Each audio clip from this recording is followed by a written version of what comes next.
Five Nights at Freddy's, Fazbear Frights. Book 10, Story 1, Friendly Face. Edward's cereal bowl hit the floor and shattered. Milk and soggy flakes splashed his jeans. Edward jumped up, frowned, and looked around, reminding himself of where he was. Right. He was in the kitchen. Old-fashioned red laminate counters, bright white farm-style sink, retro fridge and stove. Smells of ripening bananas and the alfalfa his mom put in her energy smoothie. He had been eating breakfast until he got lost in his book. He looked down and stared at the remains of his bowl. "Edward, you have to be more careful," his mom snapped. Edward glanced at her. His mom looked harried, as usual. A few auburn strands had come loose from the twist she always wore her hair in. She was shaking her head and rubbing her temples as she stared at the mess on the scuffed hardwood floor. "How'd that get down there?" Edward asked. His mom sighed. She leaned over and started picking up pieces of green stoneware. Edward bent over to help her, and their heads bumped together. "Ow!" they shouted in unison. His mother straightened and scowled at him. In one hand, she held the stoneware shards. She used the other hand to probe the red spot on her forehead. Edward opened his mouth to apologize, but a look from his mother silenced him. She walked to the trash can under the sink and dropped in the broken cereal bowl. Edward grabbed a napkin from the round kitchen table, squatted, and started wiping up the milk and cereal. "Edward?" His mom held out a wet rag for him to use on the floor. He took it and started swiping it this way and that. His swift motions flung bits of cereal farther across the floor. His mom sighed again. "Just leave it. I'll get it. Go brush your teeth. You're going to miss the bus." Edward stood and seized the moment to apologize. "Sorry. I don't know how that bowl fell." His mom opened her mouth, closed it, took a deep breath, and then reached out and ruffled his hair. He squirmed. He wished she wouldn't do that. It was like she couldn't tell the difference between 8th grade and 8. She still tried to treat him like a little kid, even though he'd been 13 for months. He was a teenager now. He needed her to get that. He looked at her tight face. Now probably wasn't the best time to try to explain it, though. Edward and his mom had been on their own for a long time, and for the most part, they were close. They looked alike, too, which could be embarrassing, even with the subtle makeup his mom wore. Her hazel eyes, small nose, wide mouth, and strong jaw were almost mirror images of his own features. It was uncanny. His hair was the exact same color of hers, too, but his hair wasn't long enough to twist. "Well, my little science geek," his mom said, "what was that question you were asking the other day about unstoppable forces?" "What happens when an unstoppable force meets an immovable object?" "That question?" Edward scrunched up his face. "What did the irresistible force paradox have to do with anything?" His mom nodded. "That one. Well, I can't answer it, but I do know what happens when a cereal bowl pushed to the edge of the table meets the elbow of an unattentive boy who is reading at breakfast instead of eating." "Not a boy," Edward said. "Fine. Teen. Same result. You need to focus on one thing at a time, Edward. You get in a hurry, and that's why you're so prone to accidents. If you want to live through your teen years, you need to pay attention." "Well, I was paying attention to what I was reading," Edward said. "That's not..." His mom sighed again. "Go pay attention to brushing your teeth." Edward shrugged and turned to leave the kitchen. "Your book?" his mother said. "Oh." He turned and took it from her. She shook her head and smiled at him in the lopsided way she had whenever he messed something up. It was like she was saying, "You're a hopeless case, but I love you anyway." Edward hesitated, then hugged his mom. "Sorry." "Edward, are you listening?"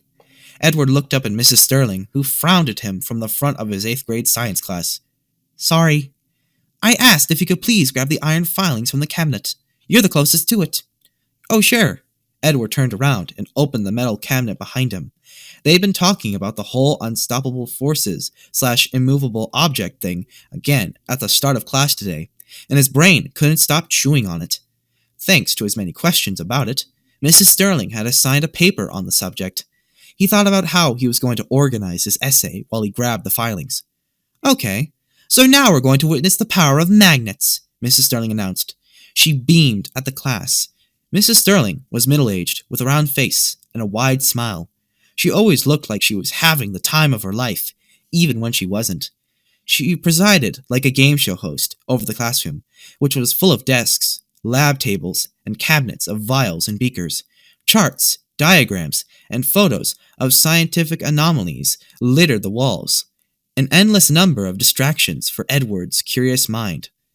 "Edward, since you're up here," Mrs. Sterling said, "why don't you sprinkle those filings on that magnet?"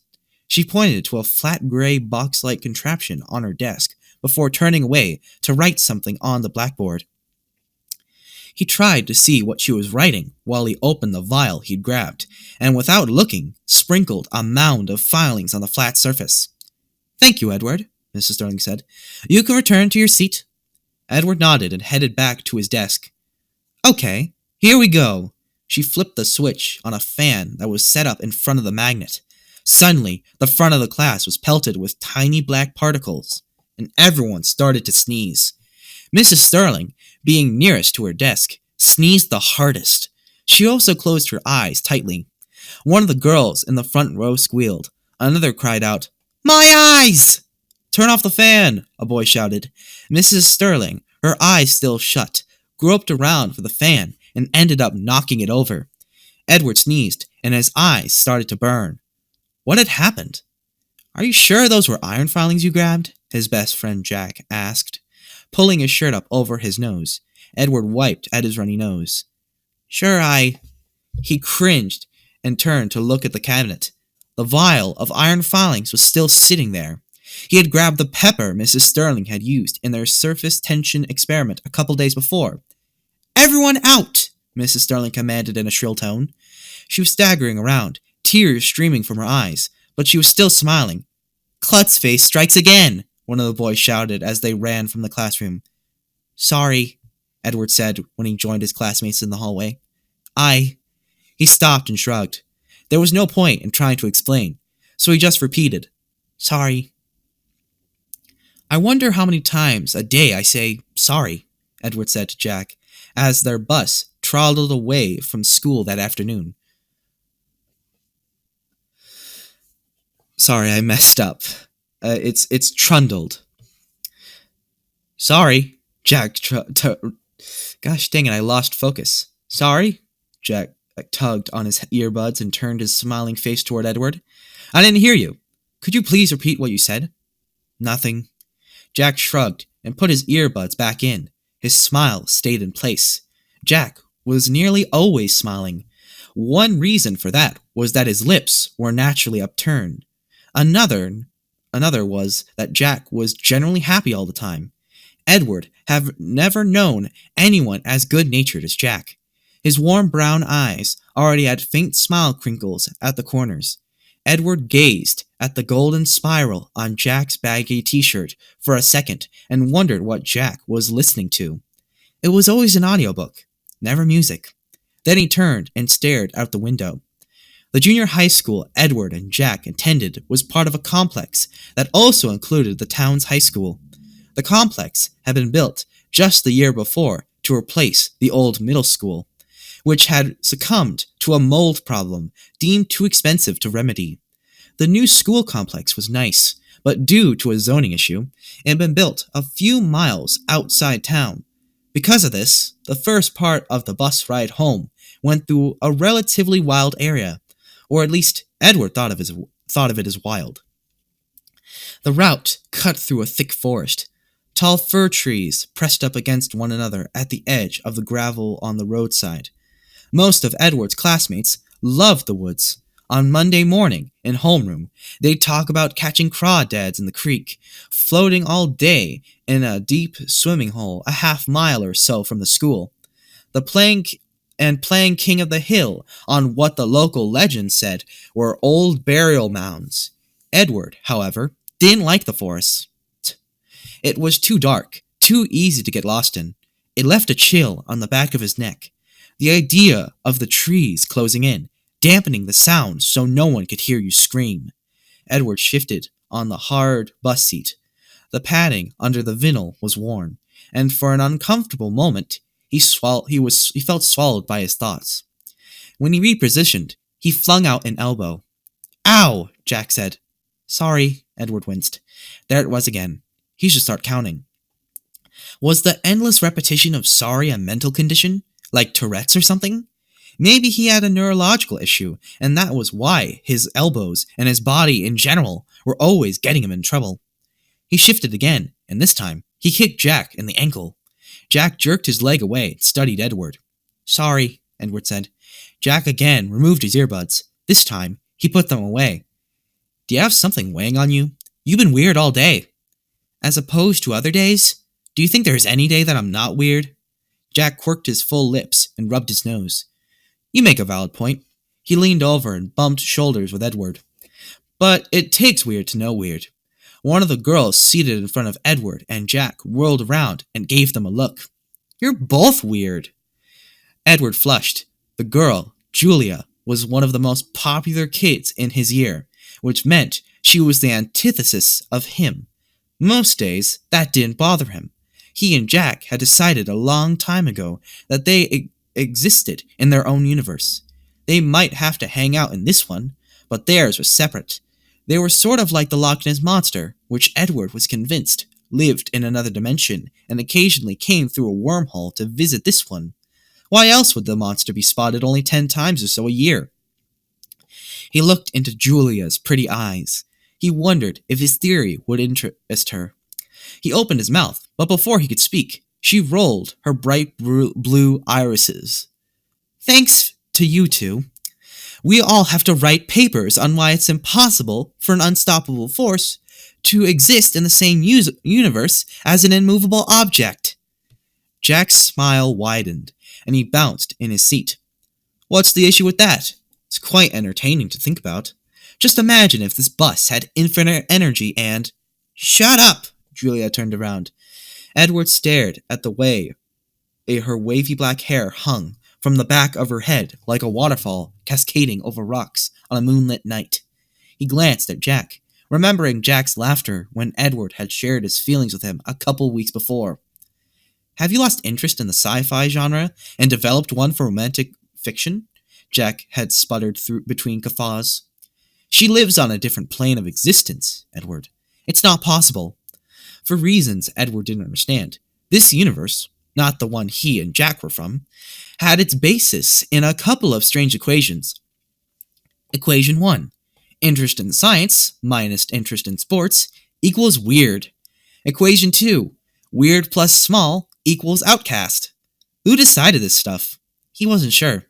It seemed like nerds generally made more money. Nerds created stuff that made the world better. So who invented this popularity calculus? And who distributed the memo about it? It just seemed to be something everyone knew. You're coming? Jack asked. Edward blinked and looked around. Several kids were getting off the bus. Edward looked out the window. This was their stop. Jack and Edward stood, but something wet and gooey smacked Edward in the cheek.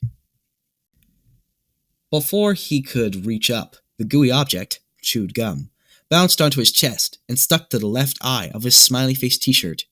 He tried to flake it off, but it clung. He grabbed it, almost gagging at the grossness of the slick spittle covering the gum. In spite of that human slime, the gum stuck to his fingers. Come on, Jack urged. He was already standing in the aisle. Edward sighed and pulled on the gum. He got most of it off his shirt and had to hold it as they got off the bus. He was tempted to try to wipe it on his seat as he went down the aisle, but that would be wrong. He'd wait until he got out. Then he'd wipe it onto a rock or something. He looked around. No way of knowing who threw the gum.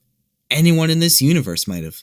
As soon as Edward was off the bus, the driver, Don, a big semi-retired man with curly gray hair, called out, Have a good one. Edward waved at Don as the bus doors closed with a thump. The bus belched exhaust and rumbled away. Jack carefully centered his stack of books in front of his belly and asked, What would you like to do this afternoon? Edward watched the other kids meander down the street. He stepped away from the curb and reached down to pick up a rock from the flower bed at the edge of Mrs. Phillips' yard. After a glance at her window to be sure she wasn't watching, he used the rock to scrape the gum from his fingers. Then he bent back down to reposition the rock, gum side down, exactly where he found it. As he set the rock in place, He heard a faint sound. Edward froze and listened. What was that? The bus was nearly at the edge of the block. When it turned the corner, the noise of the engine grew fainter, and the sound coming from Mrs. Phillips' flower bed grew louder. It seemed to be a cross between a squeak and a chirp. Was it an injured bird? A chipmunk? Edward dropped to his knees and began looking around under the big rhododendron shrub guarding Mrs. Phillips' seasonal plantings. Because it was January, the flower bed held no flowers at the moment. Instead, it held a collection of winter-clad gnomes, all of which wore hand-knit sweaters Mrs. Phillips had made herself. Whatever was making the sound made it again. It grew louder now. Chewy! Chewy! What are you doing? Jack asked. Shh! Don't you hear that? Hear what? Edward ducked his head under the bush and gently repositioned a gnome wearing a ski cap. The sound shifted to a pronounced hiss, and he yanked his hand back. I think there's a snake in there, he said. Well, then why are you placing your hand in that vicinity? The hissing stopped, and the sound returned, only this time it was more of a mew-wee than a chewy. Hey, I heard that, Jack said. A snake couldn't make that sound. Jack leaned over, brushed off a spot on the sidewalk, and positioned his stack of books at the edge of the flower bed. He knelt next to Edward and leaned in to peer past the gnomes. Together, Edward and Jack moved another gnome. From beyond their hands, something hissed again, and then emitted another mew-wee. Jack held aside a rhododendron branch, and two yellow eyes peered out at them. It's a kitten! Jack exclaimed. His usual smile turned into a huge grin. The kitten said again, Mew-wee! Hello, kitty, Jack said in a soothing tone. It's a pleasure to meet you, little guy. You have no reason to be afraid. We have no intention of hurting you. Edward leaned over and craned to see past Jack's outstretched hand. It was dark under the bush, and the only part of the kitten that was clear was its eyes. Come on, little buddy, Jack coaxed, his voice an octave higher than Edward had ever heard it. We can assist you. Jack turned to whisper to Edward. I don't suppose you have any cat food in your backpack. Edward snorted. The cat hissed. Jack whispered again. I don't think Faraday likes you. Faraday? Edward whispered back. You know, Michael Faraday, the famous scientist. He founded 2 laws of electrochemistry. Jack was still whispering. The kitten had stopped hissing. Of course, him, Edward grinned. Every day, Jack told Edward something he didn't know. Edward was pretty sure he learned more from Jack than he did at school. A truck engine revved, and Edward turned to frown at it. On the other side of their neighborhood, some developer was putting in a new subdivision. Heavy machinery had been cutting through Edward and Jack's neighborhood for the last week or so. According to Edward's mother, dump trucks would be going back and forth for months. The truck's roar faded away. Someone yelled out. The kitten opened its mouth and let out another mew-wee. I thought kittens meowed, Edward said. Kittens have a wide variety of vocalizations, Jack replied. Their communication is idiosyncratic as that of the average human. Although the homogeneity of our classmates' utterances argues against human singularity. Edward frowned and opened his mouth to ask Jack to explain what he was talking about. But Jack went on. I recommend that you retreat for a moment. I believe I am establishing a bond with Faraday. We'll include you as soon as we've solidified our connection. Sure. Edward dropped from his knees to his butt and scooted backward. Even though it was cold outside, the cement felt warm through his jeans. He glanced up at the bright sun, then closed his eyes and watched spots dance behind his eyelids. He listened to his friend. Establishing a bond, he grinned. Edward and Jack had been friends since they were babies. Could babies even be friends? According to his mother, Jack and Edward played together before they could walk. He wondered what they did. Did they drool on each other? At any rate, to say that Edward and Jack grew up together might be overstating things a bit. Neither one of them had managed to reach anything approaching a normal height for their age. Consequently, they had been relentlessly teased from the moment they entered school. But honestly, if Jack wasn't short, he would still invite derision. It was the way he talked and the way he thought. Take the question about cat food, for example. He wasn't kidding when he asked that. Jack got into physics when he was barely old enough to read. His understanding of quarks and atoms dwarfed that of any of their teachers. He loved talking about duality, the fact that quantum entities existed as waves and particles at the same time. It's all infinite possibility, Jack loved to say. He thought anything was possible, like that his best friend might be carrying around cat food even though he didn't have a cat. Edward? Jack said. Edward opened his eyes. Jack knelt in front of him, holding a scrawny black kitten. Meet Faraday, Jack said in a quiet voice. Faraday, this is Edward.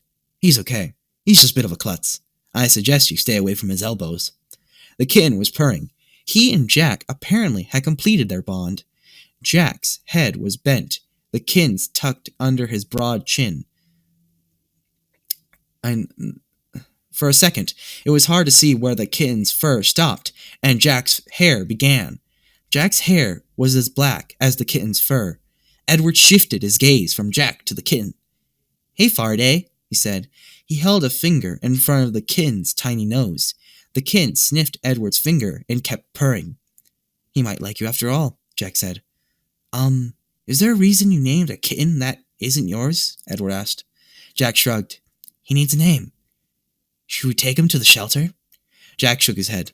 No, I don't believe that would be best for him. Faraday stopped purring. Jack murmured to him and scratched him behind the ears. I think we should keep him, Jack said. My mom won't. I know.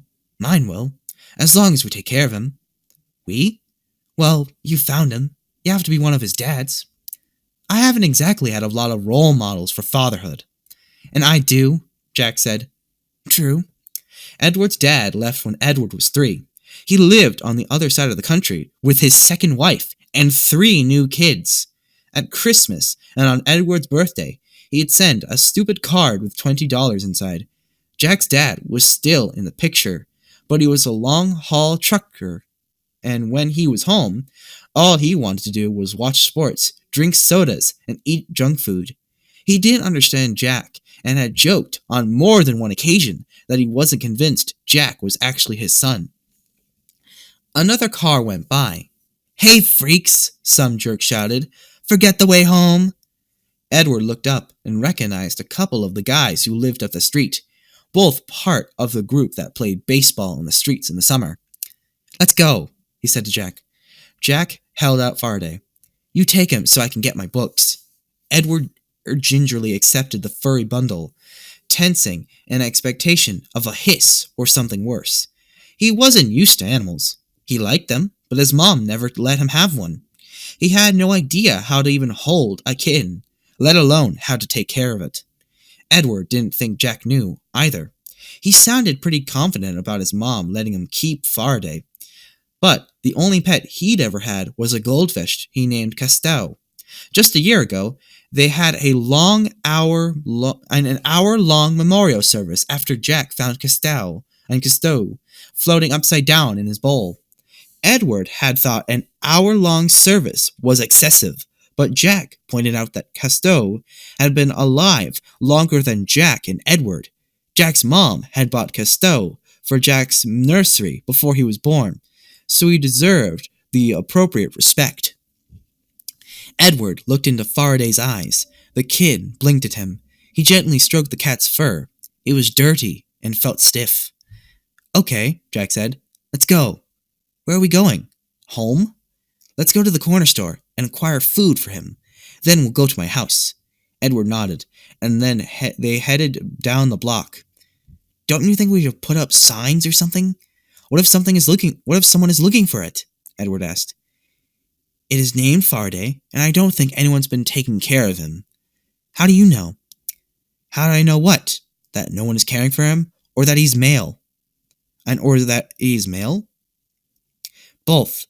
Well, the answer is the same. I had my hands on him. Feel how dirty and brittle his fur feels. He's been outside, and he's not getting good nutrition. Jack glanced at Faraday, who had relaxed into the crook of Edward's arm. Edward could feel Faraday's quick heartbeat and the warmth of his tiny body against his own chest. There was something oddly calming about it. Well, I think we should put up signs, Edward said.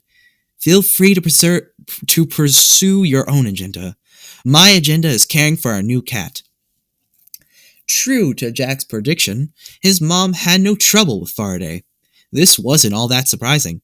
Mrs. Weston was a physics professor, which was why Jack couldn't be blamed for his obsession with duality. And if she wasn't in the classroom teaching, she was on her computer. Publish or perish, she said, whenever Edward commented on how hard she worked. Mrs. Weston wasn't all that aware of what was going on in the world beyond her work. Jack's house had always been a mess when he was little. Now it was clean, but only because he cleaned it. He'd also taught himself to cook because he got tired of microwave dinners. Now, Jack was teaching himself how to take care of a cat. 3 weeks after they found Faraday, he had not only settled into the Weston household, he was the boss of it, or at least the boss of Jack. Now, the proud user of a state-of-the-art kitty litter station, a cat tower, and several cat beds, Faraday looked and acted like a very different critter than the one Edward and Jack had found. Edward's posters had resulted in no one calls about Faraday's, and he was relieved about that. If the posters had led to someone taking Faraday away, he wasn't sure Jack would have forgiven him, and truthfully, Edward wouldn't have forgiven himself. He was in love with Faraday every bit as much as Jack was. This was why he now spent even more time at Jack's house. How come you and Jack never hang out here anymore? His mother asked the day before. Edward had been trying to read the latest horror story by his favorite author. He answered her simply, Faraday. What's a Faraday? His mother reached out and snatched the book from his grasp. Edward gritted his teeth, but he didn't say anything. His mom set down a bowl of chicken soup in front of him. He reached for the crackers, almost knocked his milk over, and caught it just in time. His mom gave him a look that he ignored. Don't you remember me telling you about the kitten we found? The one I made the posters for? He asked her. Oh, sure. The kitten is called Faraday? Edward nodded and slurped his soup. Why? His mom asked. Edward explained about Michael Faraday and told her he was pretty sure the kitten was smart enough to develop some laws of chemistry on his own. If he had opposable thumbs, the kitten had an extraordinary ability to get whatever he wanted. A case in point was happening right now. Jack's dad had come home from his latest stretch on the road the night before. According to Jack, his dad had gone straight to bed and hadn't noticed a new addition to the household. Minutes before, however, he'd shuffled into the family room and flopped into his leather recliner, reaching for the remote. His hand instead encountered a handful of kitten. What the hell? Jack and Edward, who had been sitting on the room's big brown rug, using a laser pointer to amuse Faraday, froze. Jack flicked off the laser pointer. Faraday looked around, trying to find his missing prey. When he couldn't locate it, Faraday said, Merp? Jack was right about the variety of kitten sounds. Faraday had an extensive language, much of which Jack and Edward understood. Merp meant the exact same thing Mr. Weston had just said. What the hell? Or maybe Faraday's version was more colorful. Edward wasn't sure. Where'd the cat come from? Mr. Weston asked as he popped open a can of soda. He set the soda next to a coaster Jack had ineffectually placed on the end table next to the recliner. We found him, Jack said, his usual smile wavering slightly. Mom said we could keep him. Edward was fascinated by how Jack's normal complex speech patterns became simple sentences when he spoke to his dad. Poor Jack. He tried to relate to his dad. It just didn't do much good. She did, huh? Mr. Weston scowled.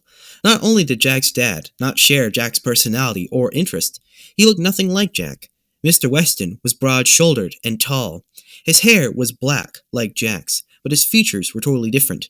He had big features, large eyes, a broad nose, a jutting chin. What good is a cat? Mr. Weston asked. Faraday looked at Jack's dad and said, Mop! Then he stepped on the remote, right on the power button. The TV came on. It was on a cooking channel. Before Mr. Weston could reach for the remote to change the channel, Faraday flicked his tail and stepped on the remote again. The channel changed, and a college basketball game appeared on the screen.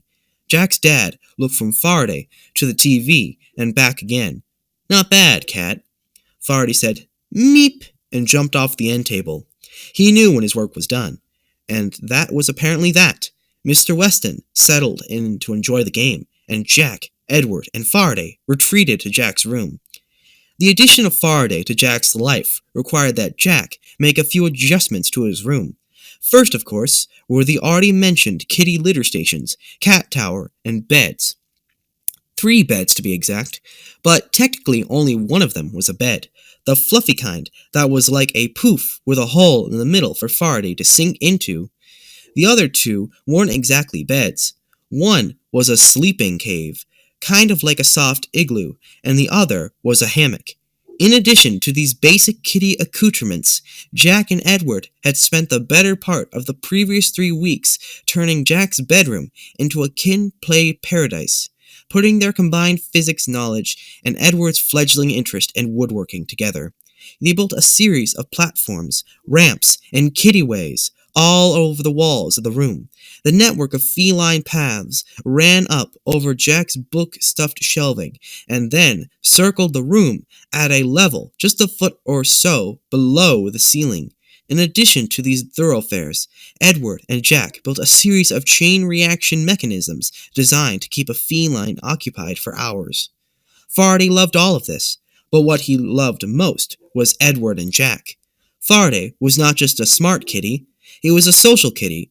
He liked playing group games like Catch Me If You Can, Keep Away, which usually involved him taking off with something the humans didn't want him to have, and hide and seek.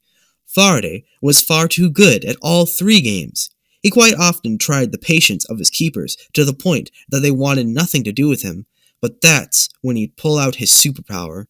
Faraday was, above all else, a cuddle master, not aloof like any cat Edward had heard about.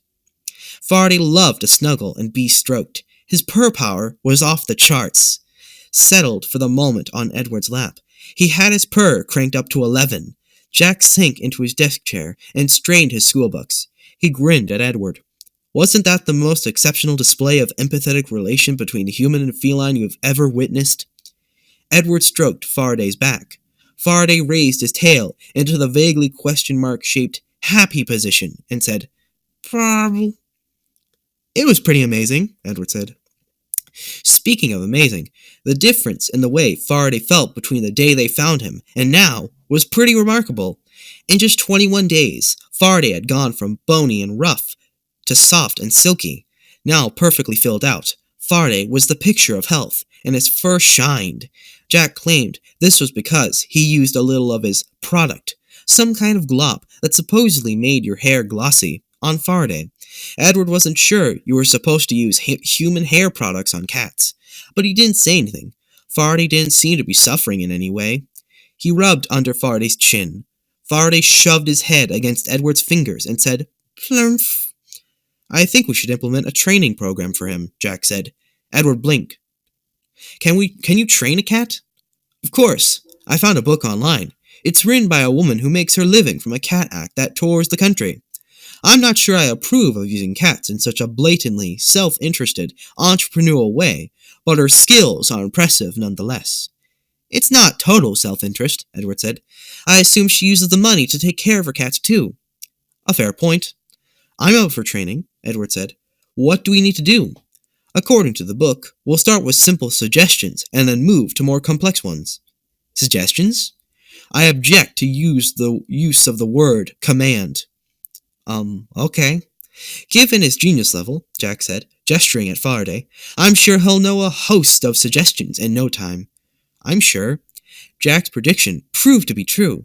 With 6 weeks remaining in the school year, after just 3 months of training, Faraday was turning into a kitty performer extraordinaire. When Jack or Edward said to Faraday, "Could you sit, please?" Faraday would sit upright in a "look at me, aren't I handsome" posture. If he said, "Could you please come here?" Faraday would trot over as happy as you please. "Please stay where you are, if you could," would freeze Faraday in place. Similar polite requests could get Faraday to lie down, go and get something, wave his paw, slap a high five, roll over, spin in a circle, jump, leap through your arms, and bow. It was pretty awesome, Edward thought. Now they were moving on to something akin to dog agility training. Out of space in Jack's room to build anything else, Jack and Edward asked his mother for her permission to build an agility course for Faraday in the backyard, because neither Mrs. nor Mr. Weston cared about the wild wooded area behind their house. She agreed. They often played with Faraday in the backyard on sunny days, because he'd never shown any interest being anywhere Edward and Jack weren't. They were sure he was safe back there. We'll never leave him outside to the weather, the elements, or the wilds of the forest on his own, Jack had said the first time they went outside to chase Faraday around. Edward agreed. He'd even been nervous about coming outside to play He'd even been nervous about coming outside to play at all. I think that was a typo. First time they had done it had been in response to Mrs. Weston's complaint about the racket. Faraday was making running all over the house. Okay, I think that's another mess up with the writing. Faraday was no longer kitten-sized, and though he was still a cuddle master, his longer limbs and extended body often got him into trouble. He was as prone to knocking things on the floor as Edward was. The only difference between Edward and Faraday was that no one was constantly telling Faraday to be careful. On a warm day in early May, Edward carried several lengths of 2x12s into Jack's backyard. Surprisingly, Mr. Weston had helped Jack and Edward buy the lumber for their project. Edward theorized that Mr. Weston was thrilled his son had taken an interest in something manly, like woodworking. Of course, no one told Mr. Weston that Edward would be doing all the building, and Mr. Weston didn't hang around long enough to find out. There was a baseball game on TV.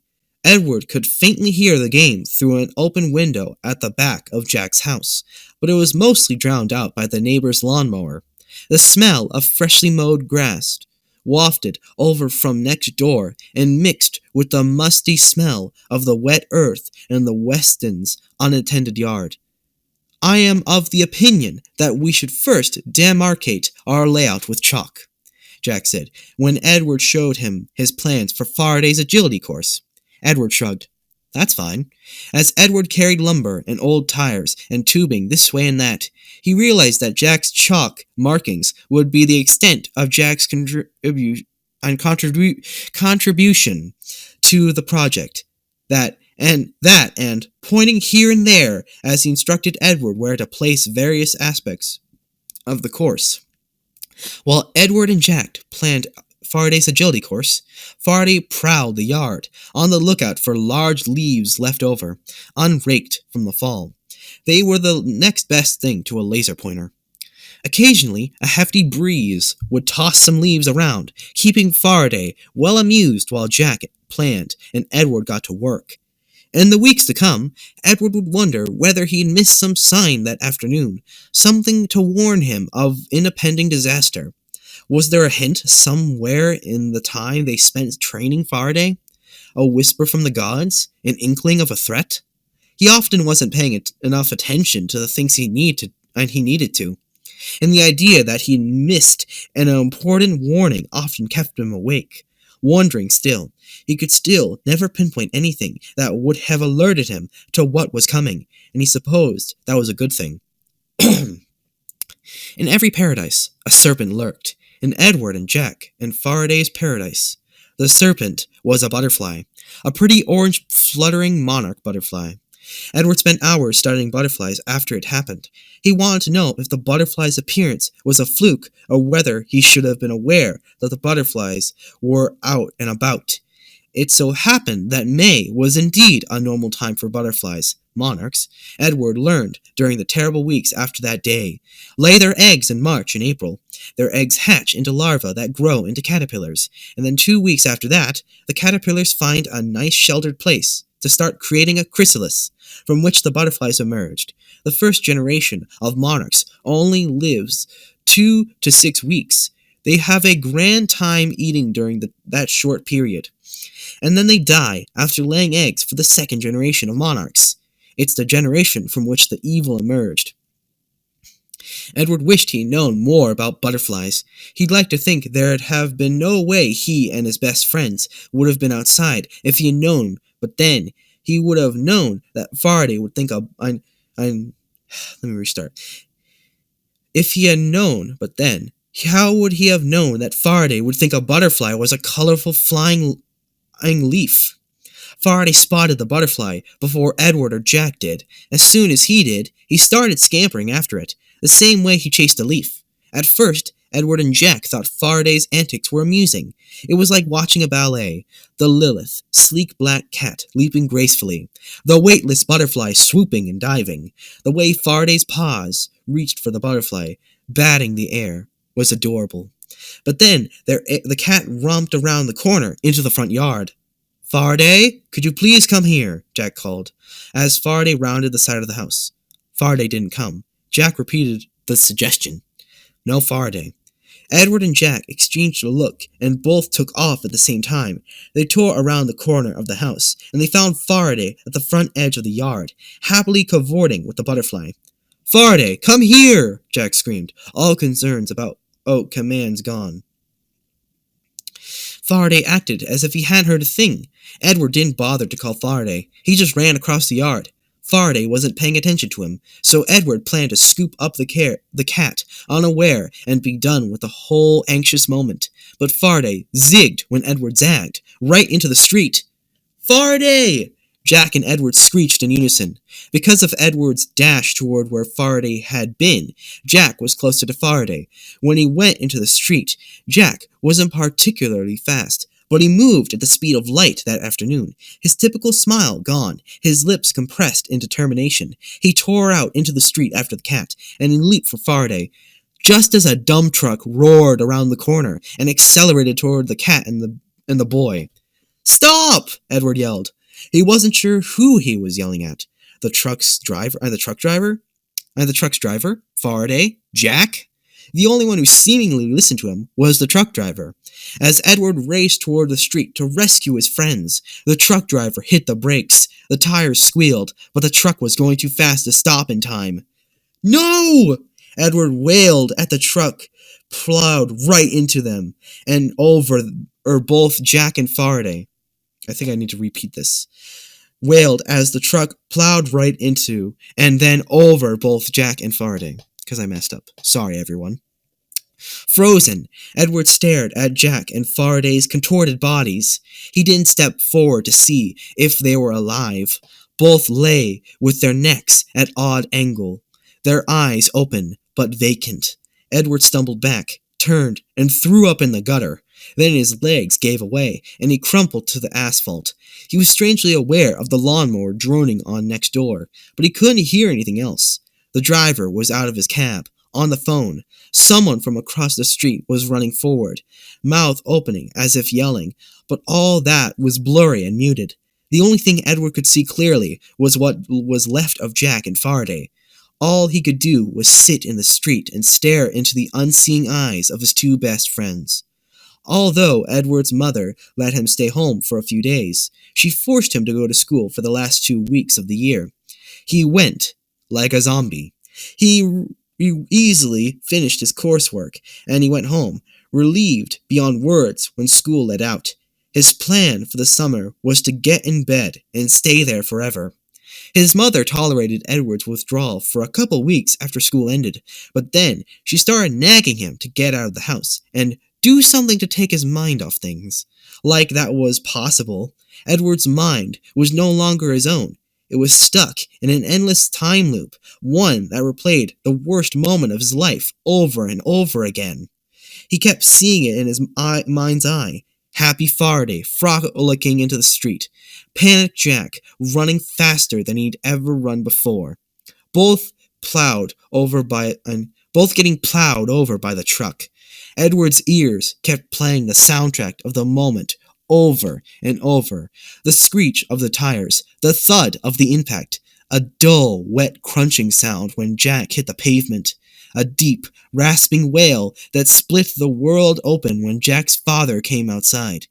Edward couldn't take his mind off what was inedibly etched there. Edward was no longer in the universe he had lived in for all but a few months of his life. The Jack and Edward universe had collapsed in on itself. Edward had been sucked out of it and spewed unceremoniously into the nasty dimension where he was utterly and completely alone. Well, except for his mom. His mom now sat at the end of his bed, fussing with the ubiquitous strand of hair that refused to cooperate with her hairdo.